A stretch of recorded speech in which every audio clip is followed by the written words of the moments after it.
les 29 et 30 décembre prochains, pendant que vous serez en train de digérer les fêtes de fin d'année, les rugbymen, eux, seront à ferrailler sur les terrains du top 14. Cette journée de championnat, calée entre Noël et le jour de l'an, c'est ce qu'on appelle le Boxing Day.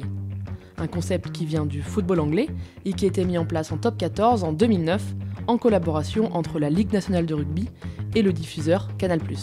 Que ce soit en termes d'audience, de sponsoring ou d'affluence, jouer pendant cette période présente plusieurs avantages, et ça, tous les acteurs du rugby français l'ont bien compris.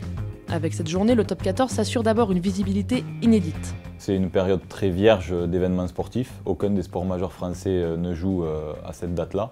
Donc ça permet d'occuper l'espace avec une exposition médiatique majeure. En termes d'affluence, le Boxing Day, c'est 15 à 25% de personnes en plus dans les stades. Mieux encore, en 2015, cette journée avait réuni plus de 120 000 spectateurs, contre 94 000 en moyenne lors d'une journée de saison régulière. Cette année, en plus, la Ligue a permis d'organiser le calendrier de telle façon qu'il n'y aura quasiment que des affiches à jouer. Donc ça permet quelques certitudes en termes d'affluence au stade. Et au-delà de ça, de faire venir les gens en famille beaucoup plus que lors de dates classiques. Le Stade Toulousain, par exemple, a bien saisi l'intérêt stratégique de cette date et l'a coché dans son calendrier depuis longtemps. Toulouse, qui avait quitté les délocs au Stadium depuis 2 saisons, a ciblé ce match et cette date du Boxing Day pour la réception de Toulon comme un match, on va dire, de qualité pour revenir au Stadium. Toulouse espère faire au moins 25 000 personnes ce jour-là au Stadium. Les audiences télé sont également bien supérieures à celles d'une journée de saison régulière. C'est simple. Pour Canal+, le Boxing Day, c'est le premier temps fort de la saison régulière, le deuxième après les phases finales.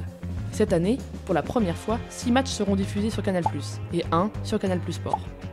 Et le Boxing Day a même acquis un rôle capital dans la négociation des droits télé. Les droits télé vont augmenter de façon significative l'année prochaine pour passer de 74 à 98 millions d'euros par saison avec Canal+ pour la saison prochaine.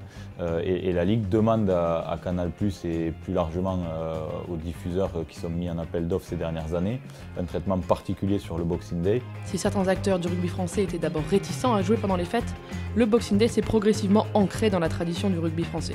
De là à jouer au moment de Noël, le 24 ou le 25 décembre, comme beaucoup de sports américains, il n'y a qu'un pas que le rugby français n'est pas encore prêt à franchir. Il y a eu un mécontentement au départ, mais le professionnalisme dans le rugby a évolué très vite. En France, ça me paraît compliqué. La date d'avant Noël fait toujours débat. En revanche, le vrai Boxing Day dans l'esprit, c'est cette date entre Noël et le jour de l'an. Et celle-là prête beaucoup moins à discussion.